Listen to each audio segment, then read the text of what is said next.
નમસ્કાર વિદ્યાર્થી મિત્રો, એકાઉન્ટ વિષયમાં આપણે છઠ્ઠા ચેપ્ટરનો અભ્યાસ કરી રહ્યા છીએ.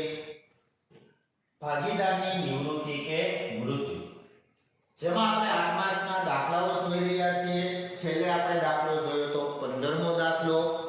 આજે આપણે અગાઉ એક દાખલો બાકી રાખી દીધેલો તો સ્વાધ્યાયમાંથી 13મો દાખલો. બરાબર, તો ટેક્સ્ટ બુકમાં આપણે સૌથી પહેલા ધ્યાન આપીશું 13મો દાખલો ટેક્સ્ટ બુકમાં પેજ નંબર 270 ઉપર, પેજ નંબર 270 અને દાખલા ક્રમ કેટલામો દાખલો છે? 13મો દાખલો. વિદ્યાર્થી મિત્રો, આ ચેપ્ટરનો આ છેલ્લો દાખલો છે. 15 દાખલા સુધીનો તમારે આ વર્ષે જે સરકારે નવી શૈક્ષણિક બ્લુપ્રિન્ટ આપેલ છે એમાં તમને દાખલાઓ માત્ર ક્યાં સુધી ગણવાના છે? 15 સુધી. બરાબર, 16, 17, 18 અને 19 જે તમને છેલ્લા 4 દાખલાઓ આપેલા છે, જે લોનનું ખાતાના છે, એ દાખલાઓ તમારે આ વર્ષે અભ્યાસક્રમમાંથી બાદ કરેલ છે અને આપણે 15 સુધીના દાખલાઓ ગણવાના છે. જેમાં આપણે છેલ્લે 15મો દાખલો 14 અને 15મો દાખલો આપણે ગણી જ લીધો છે. એટલે એક દાખલો આપણે સૌથી છેલ્લો દાખલો આ ચેપ્ટરનો 13મો દાખલો છે, એનો આપણે આજે અભ્યાસ કરીશું. સૌથી પહેલા આપણે ટેક્સ્ટ બુકમાં રકમમાં ધ્યાન આપીશું. તો ટેક્સ્ટ બુકમાં પેજ નંબર 270 ઉપર દાખલા નંબર 13 રકમમાં જો A, B અને W 2:2:1 ના પ્રમાણમાં નફો નુકસાન વહેંચતા ભાગીદારો છે. ભાઈ તમને કીધું પેઢીના કેટલા ભાગીદારો છે? 3. L, B અને W. L, B અને W ત્રણેય ભાગીદારોનું નફા નુકસાનનું જૂનું પ્રમાણ કેટલું આપેલ છે? 2:2:1. આ ત્રણેય જૂના ભાગીદાર અને ત્રણેયનું જૂનું પ્રમાણ કેટલું છે? 2:2:1. તારીખ 31/3/2016 ના રોજ તેમની પેઢીનું પાકું સરવૈયું નીચે મુજબ હતું. નીચે તમને રકમમાં પાકું સરવૈયું આપેલ છે. પાકા સરવૈયા સિવાયની વિગતો એટલે કે આપણે વધારાની વિગતો હવાલાઓને સૌથી પહેલા ધ્યાનમાં લઈશું. તો તારીખ 1/4/2016 થી W નિવૃત્ત થાય છે. આ ત્રણમાંથી કોણ નિવૃત્ત થાય છે? W છે પેઢીમાંથી શું થાય છે? નિવૃત્ત. અને એ જ્યારે નિવૃત્ત થાય છે ત્યારે એની શરતો નીચે મુજબ તમને આપેલ છે. મકાનની બજાર કિંમત ₹50,000 છે. તો ઉપર પાકા સરવૈયામાં તમને મકાન આપેલ હશે, એમાં ટીક કરજો. સ્ટોકની ચોપડે કિંમત તેની પડતર કિંમત કરતા 10% વધારે છે. સ્ટોક તેની પડતર કિંમતથી શું કરવો? નોંધવો. બરાબર, હવાલો આવશે ત્યારે આપણે વિગતવાર જોશું. અત્યારે સ્ટોક આપેલ હશે પાકા સરવૈયામાં, એમાં ટીક કરી નાખો. ત્રીજો હવાલો W ના અંગત ખર્ચના ચૂકવેલ ₹500 નફા નુકસાન ખાતે શું કરેલ છે? ઉધારેલ છે. બરાબર, એ હવાલો W નો અંગત ખર્ચ એટલે ભાગીદારનો શું કહેવાય? અંગત ખર્ચ. એની વિગત તમને ક્યાંય પાકા સરવૈયામાં આપેલ હશે નહીં, એટલે હવાલો આવશે ત્યારે આપણે એની સીધી અસર છે આપી દેવાની.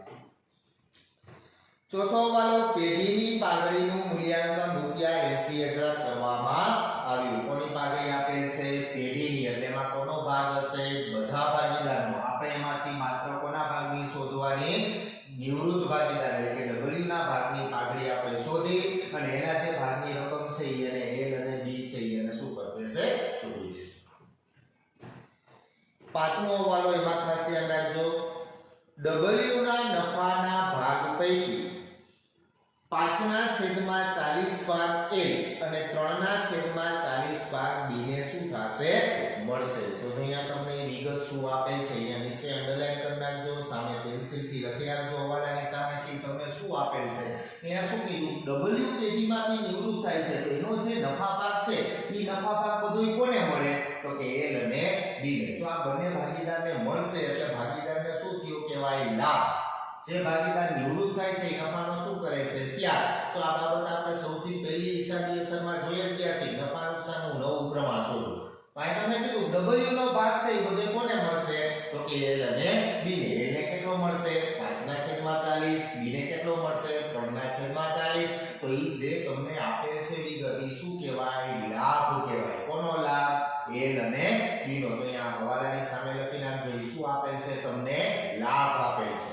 જો એને પ્રમાણમાં આપ્યું હોત તો તો શું કીધું હોત 5/3 કીધું હોત તો એ શું કહેવાય લાભનું પ્રમાણ અહીંયા પ્રમાણમાં નથી આપ્યો તમને સીધો રકમમાં શું આપેલ છે લાભ જરૂર પડે તો આપણે લાભની શું કરશું ધ્યાનમાં લેશું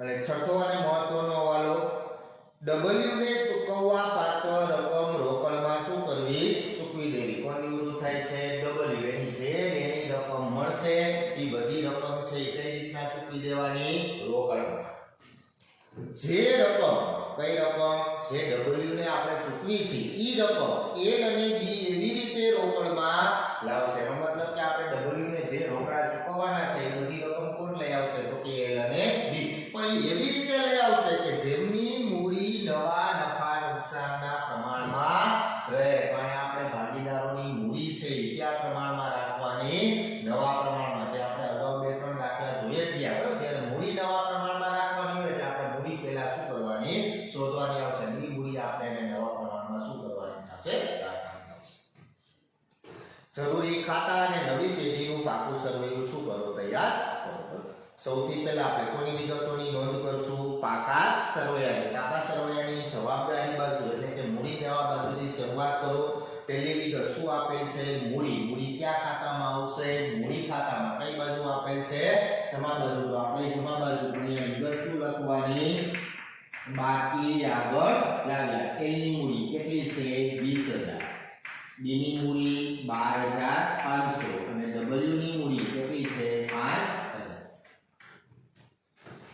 ત્યાર પછીની વિગત સામાન્ય અનામતની રકમ કોની વચ્ચે વેચી દેવાની ભાગીદારો વચ્ચે એટલે કયા ખાતામાં આવશે મૂડી ખાતામાં કઈ બાજુ આપેલ છે જમા બાજુ તો આપણે કઈ બાજુ નોંધ કરશું જમા બાજુ અહીંયા વિગત એક લખવાની સામાન્ય અનામત ખાતે જો પાકા સરવૈયા અનામતની કુલ રકમ કેટલી છે 5000 કયા ભાગીદારો વચ્ચે વેચવાની જૂના ભાગીદારો વચ્ચે કયા પ્રમાણમાં જૂના પ્રમાણમાં તો 5000 ને 2 જેમ એકના પ્રમાણમાં વેચો એટલે કે 5000 ગુણ્યા 2 ભાગ્યા કુલ પ્રમાણ 5 એટલે L ના ભાગે રકમ કેટલી આવશે 2000 L અને B નું પ્રમાણ સરખું છે એટલે બંનેની રકમ કેવી આવી જોઈએ સરખી અને W ની રકમ કેટલી આવશે 1000 ત્યાર પછીની વિગત લેણદારો એટલે પેઢીનું શું કહેવાય દેવું છે એટલે ક્યાં આવશે મૂડી દેવા બાજુ લેણદારો કેટલી રકમ છે લેણદારોની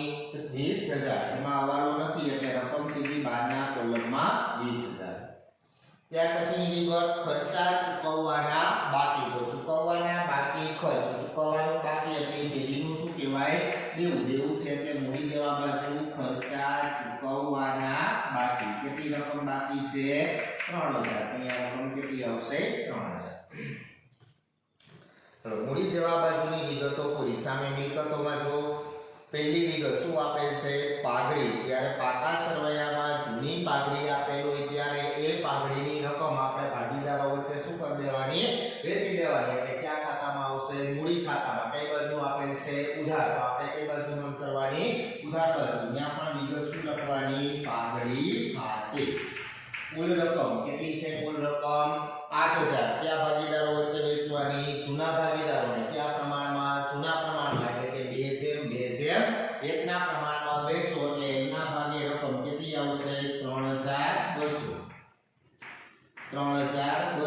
અને 1600 ત્યાર પછીની વિગત મકાનની પેઢીની શું કહેવાય મિલકત છે એટલે ક્યાં આવશે મિલકત લેણા બાજુ મકાન કેટલી રકમ આપેલ છે 37000 માં આવવાનો છે એટલે રકમ ક્યાં રાખશું અંદરના કોલમમાં ત્યાર પછીની વિગત દેવાદારો એ પેઢીનું શું કહેવાય લેવું છે એટલે ક્યાં આવશે મિલકત લેણા બાજુ દેવાદારો કેટલી રકમ છે દેવાદારોની 13000 એમાં કોઈ હવાલો નથી એટલે રકમ આપણે સીધી ક્યાં લખશું બહારના કોલમમાં ત્યાર પછીની વિગત સ્ટોક એ પેઢીની શું કહેવાય મિલકત છે એટલે મિલકત લેણા બાજુ સ્ટોક કેટલી રકમ 5500 એમાં હવાલો છે એટલે રકમ ક્યાં રાખશું અંદરના કોલમમાં ત્યાર પછીની વિગત રોકડ એ પેઢીની શું કહેવાય મિલકત પણ આપણે એની નોંધ ક્યાં કરશું રોકડ બેંક ખાતામાં ઉધાર બાજુ બાકી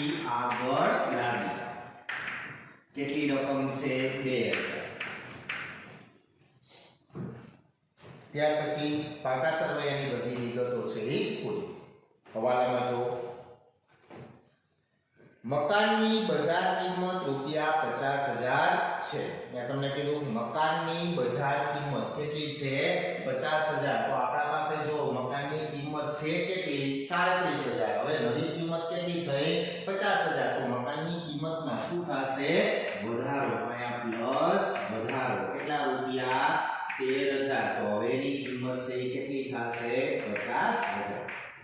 મકાનની કિંમતમાં શું થયો વધારો. તો વધારાની બીજી અસર ક્યાં આવશે પુનઃમૂલ્યાંકન ખાતામાં વધારો થયો એટલે પેઢીને શું થશે ફાયદો. એટલે કઈ બાજુ નોંધ કરવાની જમા બાજુ મકાન ખાતે રકમ છે એ કેટલી આવશે 13,000. ત્યાર પછીનો હવાલો સ્ટોકની ચોપડે કિંમત તેની પડતર કિંમત કરતા 10% વધારે છે. સ્ટોક તેની પડતર કિંમતથી શું કરવો નોંધવો. જો અહીંયા હવાલામાં ખાસ યાદ રાખજો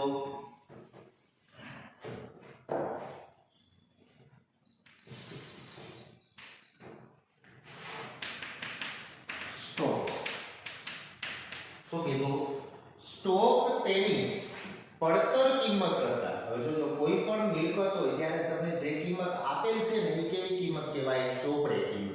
પછી તો કે આપણે વધારો ઘટાડો કર્યા પછી બહારના કોલમમાં જે કિંમત લખતા હોય એની કેવી કિંમત કહેવાય પડતર કિંમત કે બજાર કિંમત. બરાબર. તો અહીં તમને શું કીધું સ્ટોક તેની ચોપડે કિંમત. આ ચોપડે કિંમત પડતર કિંમત કરતા 10% શું છે વધારે છે. બરાબર. એટલે ધ્યાન રાખજો શું સ્પષ્ટ શબ્દ સ્ટોકની ચોપડે કિંમત પડતર કિંમત કરતા 10% શું છે વધારે છે. પણ 10% આપણે કોના કરવાના કીધા પડતર કિંમતના. તો જો આપણા પાસે સ્ટોકની પડતર કિંમત છે નથી. મેં ગયા દાખલામાં પણ કીધું હતું જ્યારે કોઈ મિલકતની પડતર કિંમત આપેલી ન હોય ત્યારે આપણે કિંમત શું કરી લેવાની ધારી લેવાની. ધારો કે પડતર કિંમત કેટલી ધારી લેવાની 100. તમે ગમે તે કિંમત ધારો એનાથી કોઈ ફેર પડવાનો નથી. અહીં કીધું પડતર કિંમત આપેલ નથી એટલે આપણે પડતર કિંમત ધારી લીધી કેટલી 100. હવે હવાલામાં જે પ્રમાણે કીધું એ પ્રમાણે કરવાનું. તો શું કીધું પડતર કિંમત કરતા 10% વધારે છે. તો અહીંયા પ્લસ વધારો કેટલા ટકા 10%. કોના સોના એટલે પડતર કિંમતના 10%. એટલે સોના 10% એટલે 10. તો હવે એની કિંમત કેટલી 110. આ એની કેવી કિંમત કહેવાય ચોપડે કિંમત. તો થઈ ગયું ચોપડે કિંમત પડતર કિંમત કરતા 10% વધુ છે. પણ આ તો કિંમત કેવી આવી આપણે ધારેલી. હવે આપણે ત્રિરાશી મૂકવાની કે ચોપડે કિંમત અને પડતર કિંમત. ચોપડે કિંમત કેટલી હોય 110 ત્યારે એની પડતર કિંમત કેટલી છે 100. ચોપડે કિંમત 110 હોય ત્યારે એની પડતર કિંમત 100. આપણા પાસે ચોપડે કિંમત કેટલી હતી 5,500 ત્યારે એની પડતર કિંમત કેટલી. 83 મૂકો ત્યારે કેવો ગુણાકાર કરવાનો ક્રોસ ગુણાકાર 5,500 ગુણ્યા 100 છેદમાં 110. તો એનો ગુણાકાર કરો કેલ્ક્યુલેટરમાં ગણતરી કરો એટલે તમારો જવાબ છે એ કેટલો આવશે 5,000. આ સ્ટોકની કેવી કિંમત મળી આપણે પડતર કિંમત. ઈ પડતર કિંમત ક્યાં આવશે 12 ના કોલમમાં. તો આ સ્ટોકની પડતર કિંમત કેટલી આવશે 5,000. હવે જો શું થયું તો કે સ્ટોકની કિંમત કેટલી હતી 5,500. પડતર કિંમત કેટલી થઈ 5,000. તો એની કિંમતમાં શું થયો ઘટાડો. કયા માઈનસ ઘટાડો. ઈ 10% કોના થાય પડતર કિંમતના. 5,000 ના 10% કરો એટલે કેટલા થાય 500 રૂપિયા. સ્ટોકની કિંમતમાં શું થયો ઘટાડો. તેની બીજી અસર ક્યાં આવશે પુનઃમૂલ્યાંકન ખાતામાં. કઈ બાજુ આવશે ઉધાર બાજુ. એની જો શું લખવાની સ્ટોક ખાતે રકમ કેટલી આવશે 500. ત્યાર પછીનો ત્રીજો હવાલો.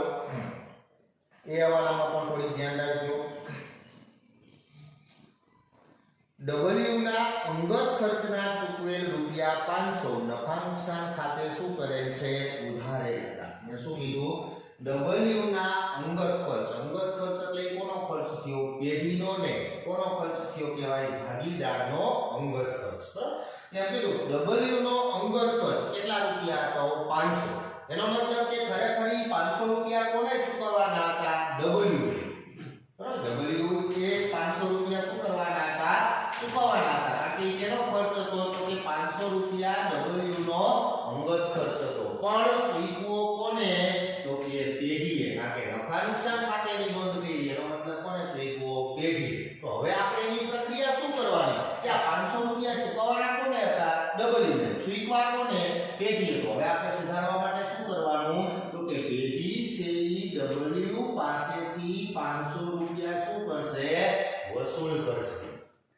પેઢીએ W પાસેથી 500 રૂપિયા શું કરવાના લેવાના તો W પાસેથી 500 રૂપિયા લેશે તો એક પેઢીને શું થશે ફાયદો થાય તો પુનઃમૂલ્યાંકન ખાતામાં કઈ બાજુ આવશે જમા બાજુ W ના અંગત ખર્ચ ખાતે કેટલા રૂપિયા અંગત ખર્ચ છે 500 રૂપિયા અને બીજી અસર તો કે જ્યારે કોઈ પણ ભાગીદાર પેઢીમાંથી કંઈ પણ લઈ જાય ત્યારે ભાગીદારે પેઢીમાંથી શું કર્યો કહેવાય ઉપાડ અને ઉપાડ છે એ મૂડી ખાતામાં હંમેશા કઈ બાજુ આવે ઉધાર બાજુ બરાબર 11માં આપણે વાર્ષિક હિસાબમાં જોઈ ગયા હોય તો મૂડી હંમેશા કઈ બાજુ આવતી હોય જમા બાજુ ઉપાડ હંમેશા કઈ બાજુ આવે ઉધાર બાજુ તો અહીંયા W નો અંગત ખર્ચ કોનો અંગત ખર્ચ હતો W નો કેટલા રૂપિયા 500 રૂપિયા એટલે એના કોલમમાં રકમ છે કેટલી આવશે 500 રૂપિયા એક 500 રૂપિયા પેઢીને ફાયદો થશે એટલે પુનઃમૂલ્યાંકન ખાતામાં જમા બાજુ અને બીજું ભાગીદારનો શું કહેવાય ઉપાડ એટલે મૂડી ખાતામાં કઈ બાજુ આવે ઉધાર બાજુ ચોથો હવાલો પેઢીની પાઘડીનું મૂલ્યાંકન રૂપિયા 80000 કરવામાં આવ્યું કોની પાઘડી આપેલ છે પેઢીની એટલે કોની હશે તો કે બધા ભાગીદારોની અહીંયા પેઢીની પાઘડી કેટલી આપેલ છે પેઢીની પાઘડી 80000 એમાંથી આપણે કોના ભાગની શોધવાની તો કે W નો ભાગ કુલ પાઘડી કેટલી છે 80000 એને ગુણ્યા W નો ભાગ એટલે કે એનું પ્રમાણ કેટલું છે 1 ના છેદમાં કુલ પ્રમાણ કેટલું આવશે 5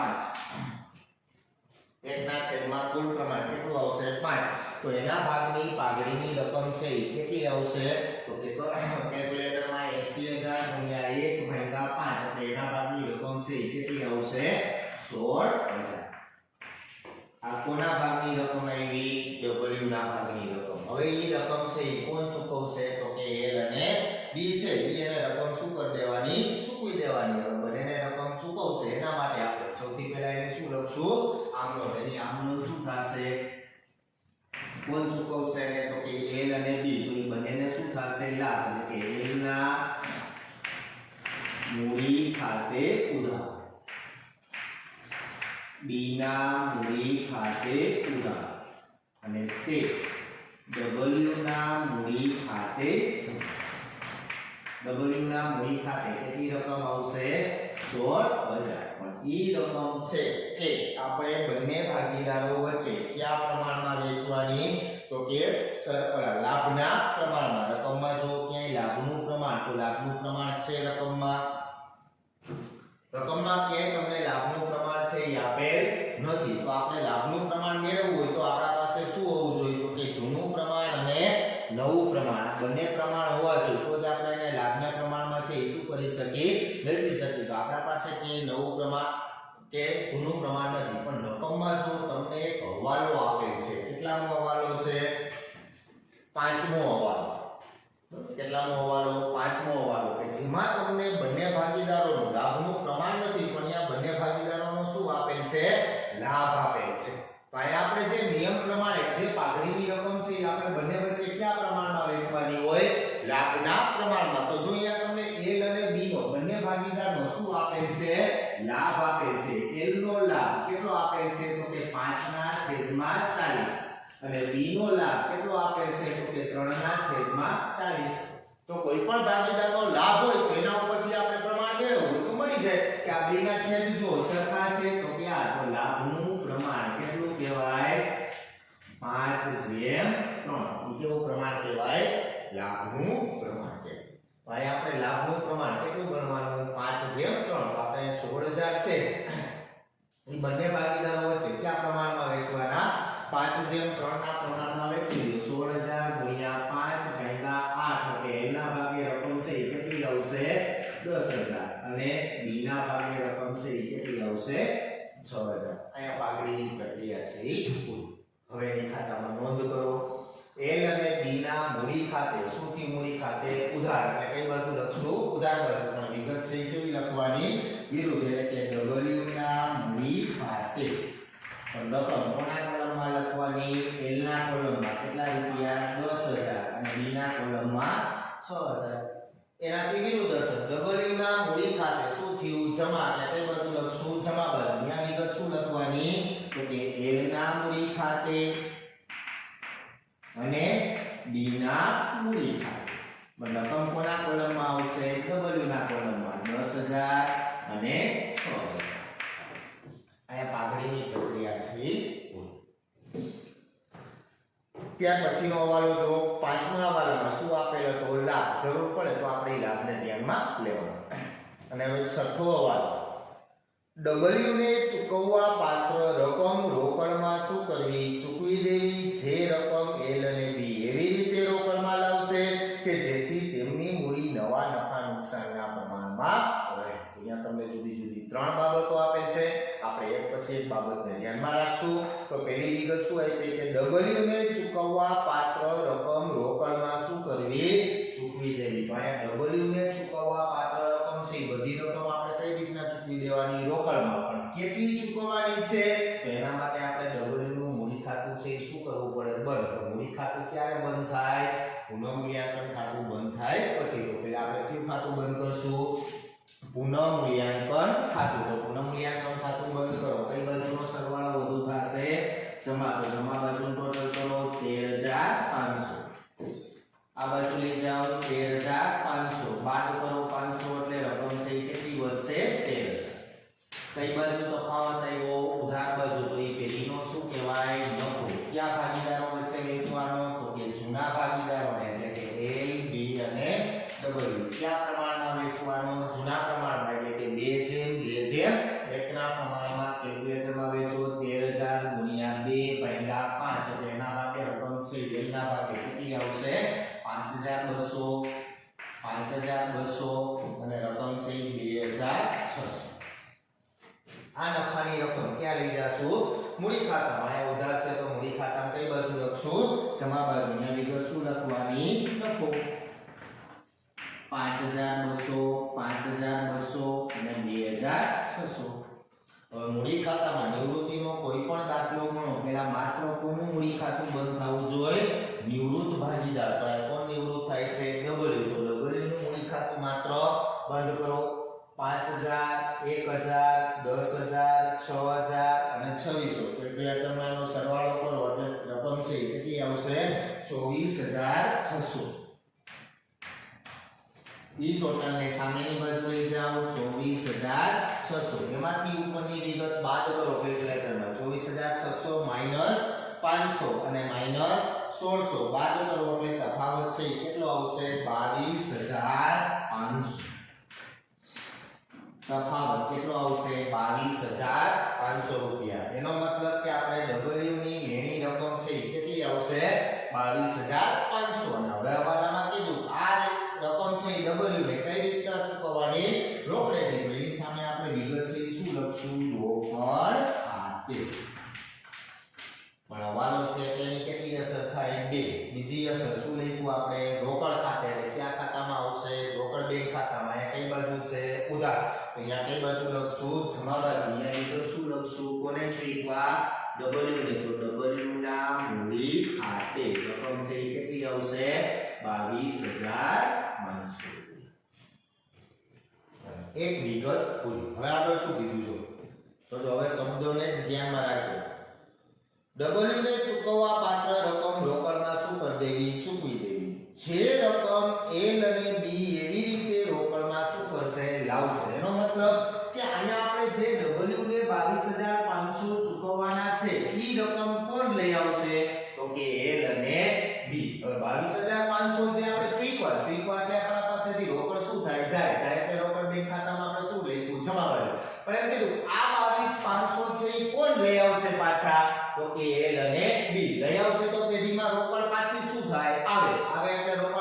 કઈ બાજુ આવે ઉધાર બાજુ કોણ લઈ આવશે તો કે l તો l ના મૂડી ખાતે અને b ના મૂડી ખાતે l ના મૂડી ખાતે અને b ના મૂડી ખાતે તો આ જે 22500 છે ઈ રકમ કોણ લઈ આવશે તો કે l અને b જો ગયા દાખલામાં આપણે કહી દીધું હતું આ જ પ્રકારે હવાલો હતો પણ આ કહી દીધું હતું l અને b છે ઈ સરખા પ્રમાણમાં લઈ આવશે અહીંયા આપણે કીધું નથી તો આપણે ઈ નક્કી નહીં કરી શકીએ અહીંયા કે l કેટલી લઈ આવશે અને b કેટલી લઈ આવશે પણ ઈ નક્કી થઈ ગયું આ બે થઈને કેટલા લઈ આવશે 22500 જે આપણે w ને ચૂક્યા ઈ જ રકમ કોણ લઈ આવશે તો કે l અને b લઈ આવશે હવે આગળ શું કીધું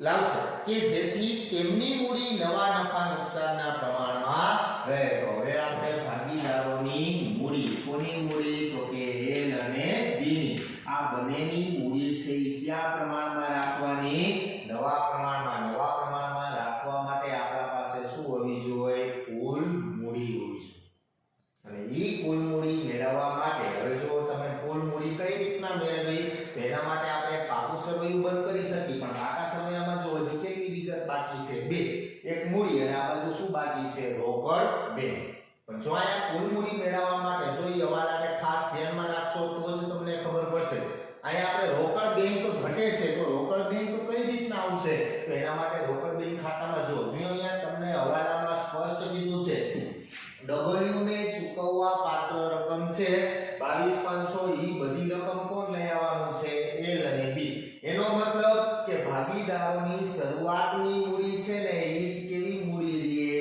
આખરની મૂડી શા માટે કારણ કે 22500 જે ચૂકવવાના છે એ તો કોણ લઈ આવશે L અને B લઈ આવશે તો એનો મતલબ કે ભાગીદારોની શરૂઆતની મૂડી છે ને ઈ જ કેવી મૂડી થશે આખરની મૂડી એનો મતલબ કે અહીંયા બાકી લઈ આગળ લઈ ગયા કેટલી આવશે 2000 રૂપિયા આ જે શરૂઆતની મૂડી છે ઈ જ કેવી મૂડી રહેશે આખરની મૂડી શા માટે કારણ કે કીધું જે ચૂકવવાના છે એ તો બધા કોણ લઈ આવશે L અને B 22500 આવશે તો હવે બંધ કરો તો શું થાય તો કે 22500 2000 એટલે કે 27500 આ બાજુ લઈ જાઓ 27500 22500 બાદ કરો તફાવત કેટલો આવે 2000 આવે એટલે જે નિવૃત્ત ભાગીદારને ચૂકવવાના છે એ બધા કોણ લઈ આવશે L અને B એનો મતલબ કે શરૂઆતની મૂડી છે એ જ કઈ મૂડી રહે આખરની મૂડી તો રોકડ બેંકની આખરની મૂડી ક્યાં આવશે પાકા સરવૈયામાં રોકડ બેંક કેટલા રૂપિયા 2000 હવે જો અહીંયા આપણે કુલ મૂડી શોધવી તો મળી જશે તો ક્યાં કઈ રીતના તો કે પાકું સરવૈયું છે એ શું કરવાનું બંધ કરવાનું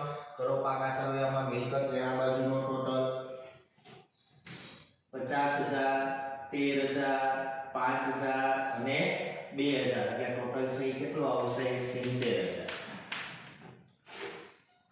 આ બાજુ લઈ આવો 70000 એમાંથી ઉપરની વિગત બાદ કરો 70000 માંથી 3000 અને 20000 બાદ કરો એટલે તફાવત છે એ કેટલો આવશે 47000 હવે આપણે આ મૂડી છે એ બંને વચ્ચે કયા પ્રમાણમાં રાખવાની નવા પ્રમાણમાં નવું પ્રમાણ જો દાખલાની રકમમાં ક્યાંય આપેલ છે તો કે નહીં નવું પ્રમાણ શોધવા માટેની કેટલી રીત આવશે બે એક તમને રકમમાં શું આપેલ હોય લાભ બીજું તો કે લાભનું પ્રમાણ જો રકમમાં લાભ કે લાભનું પ્રમાણ ન આપ્યું હોય તો આપણે ભાગીદારનું નવું પ્રમાણ છે એ કયું ગણવાનું તો કે જૂનું હોય એ જ કેવું ગણી લેવાનું નવું પ્રમાણ પણ અહીંયા જો તમને દાખલામાં લાભ કે લાભનું પ્રમાણ આપેલ છે તો કે જો પાંચમો તમને હવાલો આપેલ છે શું આપેલ છે લાભનું પ્રમાણ તો સૌથી પહેલા આપણે L B અને W ત્રણેયનું જૂનું પ્રમાણ કેટલું છે તો કે 2:2:1 કુલ પ્રમાણ કેટલું થશે 5 હવે કીધું W નિવૃત્ત થાય છે તો એનો બધો લાભ છે એ કોને મળશે L અને B ને L ને કેટલો મળે છે 5/40 અને B ને કેટલો મળે છે 3/40 તો આયા આપણે લાભ આપેલ છે તો આપણે નવું પ્રમાણ શું કરવાનું મેળવવાનું છે જ્યારે તમે રકમમાં લાભ આપેલો હોય ત્યારે નવું પ્રમાણ મેળવવા માટેનું સૂત્ર શું થશે જૂનું પ્રમાણ એમાં પ્લસ શું કરવાનો લાભ ત્યાં હોય તો માઈનસ કરવાનો લાભ હોય તો શું કરવાનો પ્લસ કરવાનો આપણે કોનું નવું પ્રમાણ મેળવવાનું તો કે L અને B નું તો પહેલા કોનું મેળવી L નું જૂનું પ્રમાણ તો કે 2/5 પ્લસ એનો લાભ તો કે 5/40 હવે બંને પદ વચ્ચે કેવી નિશાની છે પ્લસ પ્લસ હોય તો કેવો ગુણાકાર કરવાનો ક્રોસ ગુણાકાર 2 ગુણ્યા 40 એટલે 80 પ્લસ 5 ગુણ્યા 5 એટલે 25 છેદમાં બંનેનો ગુણાકાર 40 ગુણ્યા 5 એટલે 200 80 પ્લસ 25 સરવાળો કરો એટલે કે 105 છેદમાં 200 આ કેવું પ્રમાણ આવ્યું નવું પ્રમાણ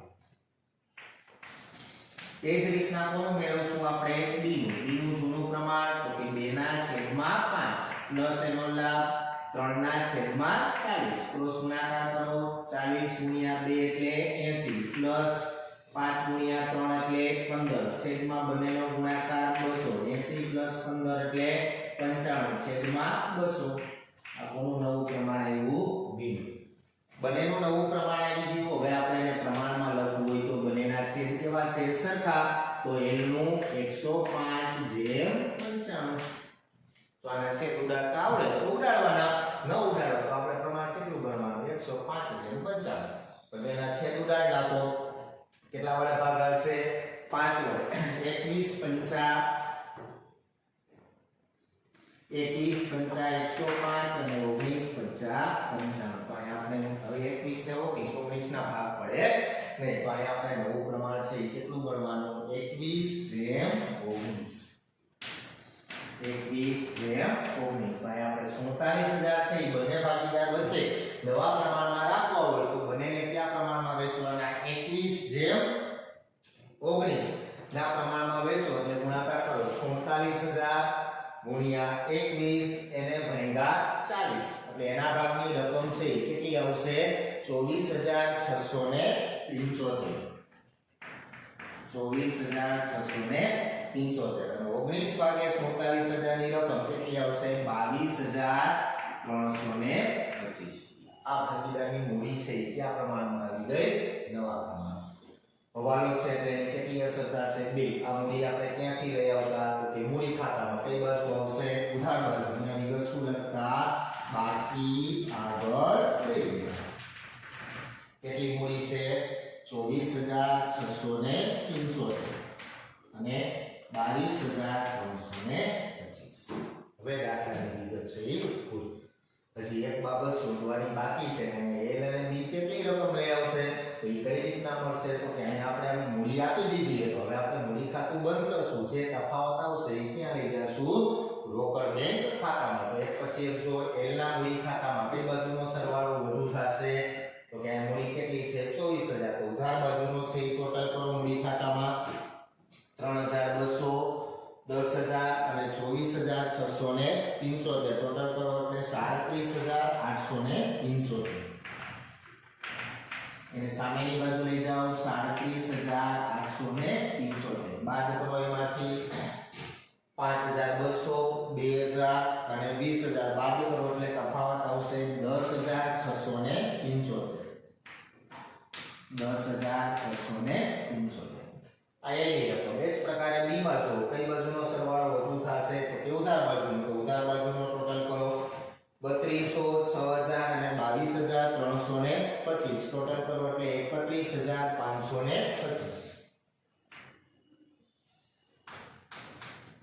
સામેની બાજુ લઈ જાઓ 31525 બાદ કરો 5200 2000 અને 12500 બાદ કરો એટલે 11825 11825 હવે તો કે મૂડી ખાતામાં જ્યારે આખરની બાકી આપેલ હોય ત્યારે મૂડી ખાતું બંધ કરો જે તફાવત વધે તફાવતને ક્યાં લઈ જવાનો રોકડ ખાતે એટલે આપણે અહીં વિગત શું લખશું રોકડ ખાતે અહીંયા કઈ બાજુ આવ્યું જમા બાજુ ત્યાં કઈ બાજુ આવશે ઉધાર બાજુ જો આ રકમ છે એ શું મળશે તો કે l કેટલી રકમ રોકડમાં લઈ આવશે તો કે 10675 અને b છે એ કેટલી લઈ આવશે 11825 હવે જો આ બંનેનો ટોટલ કરો ને તે કેટલા થાય 22500 થાય જે આપણે હવાલામાં કીધું હતું કે w ને ચૂકવવા પાત્ર રકમ છે એ બધી રકમ કોણ લઈ આવશે તો કે l અને b તો l કેટલા લઈ આવશે 10675 b કેટલા લઈ આવશે 11825 જો રોકડ ખાતાનો સરવાળો કરો બંને બાજુનો ટોટલ છે એ કેવો થશે 22500 ને એટલે કે 24500 આ આ બાજુ 24,500 આયા છે બધી વિગતો. હવે ફરીથી પાછું કહી દઉં, આ ચેપ્ટરના આપણે જે દાખલાઓ ગણવાના હતા એ બધા દાખલાઓ છે એ પૂરા થઈ ગયા. તમારે ટીક કરી લેજો. આ ચેપ્ટરમાં આપણે દાખલાઓ છે એ શરૂ કરી અને 15 સુધીના જ દાખલાઓ ગણવાના છે. તો આપણે 15 દાખલાઓ છે એ પૂર્ણ કરેલ છે. પાછળના જે 4 દાખલાઓ છે એ 16, 17, 18 અને 19 છે તમારે આ વર્ષે કોર્સમાં ક્યાંય ધ્યાનમાં લેવાના નથી. એટલે 16 થી પછી 19 સુધીના દાખલાઓ છે એ દાખલાઓ તમારે ક્યાંય ગણવાના નથી. આ ચેપ્ટરમાંથી 8 માર્કનો જે તમને દાખલો પૂછાશે એ દાખલો 15 દાખલા સુધી એટલે કે 5 થી લઈ અને 15 દાખલા સુધીમાંથી કોઈ પણ એક દાખલો છે એ તમને પરીક્ષામાં પૂછાશે. એટલે આપણું ચેપ્ટર છઠ્ઠું ચેપ્ટર ભાગીદારીની નિવૃત્તિ કે મૃત્યુ ઈ ચેપ્ટર આપણે આજે છે એ પૂર્ણ કરી છે. હવે આવતા લેક્ચરમાંથી આપણે નવા ચેપ્ટરની શરૂઆત કરીશું. ત્યારે હવે નવું ચેપ્ટર આપણે છે એ ભાગ 2 માંથી લેવાનું આવશે.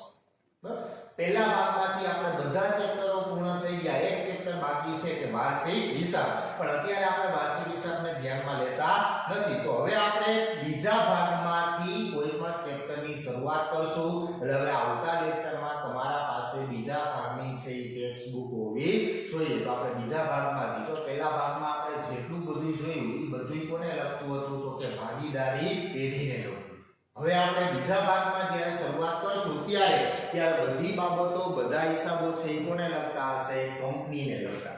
અગાઉ આપણે જોઈ ગયા કે પેઢી કેટલા પ્રકારની હોય? 3. એક એકાંકી પેઢી, એક ભાગીદારી પેઢી અને એક કંપની સ્વરૂપ. તો હવે આપણે બીજા ભાગમાં જે ચેપ્ટરો જોવાના આવશે એ બધા ચેપ્ટરો કોને લગતા હશે? કંપનીને લગતા. એટલે હવે આવતા લેક્ચરમાં તમારા પાસે છે બીજા ભાગની ટેક્સ્ટ બુક હોવી જોઈએ. બરાબર. નમસ્કાર.